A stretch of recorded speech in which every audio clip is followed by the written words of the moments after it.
Global skin கேரில் கிழிஞ்ச காதை தைக்கிறதும் தைச்சதுக்கப்புறம் திரும்பியும் காதில் ஓட்டை போடுறதையும் நம்ம கிளினிக்கில் பண்ணுறோம்.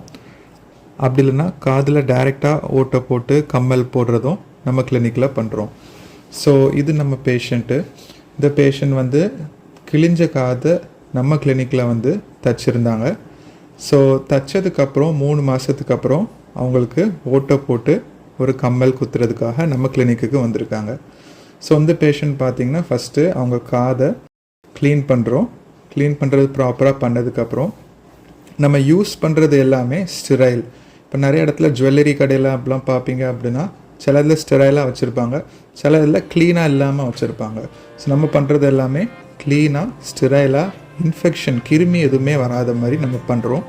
நம்ம கம்மலை ப்ராப்பராக க்ளீன் பண்ணி எல்லாத்தையும் பண்ணுறத பார்க்குறீங்க. ஸோ அந்த பேஷண்ட்டுக்கு எப்படி காதில் ஓட்டை போட்டு கம்மல் போடுறோம் அப்படிங்கிறது இந்த வீடியோவில் நீங்கள் பார்க்க போகிறீங்க.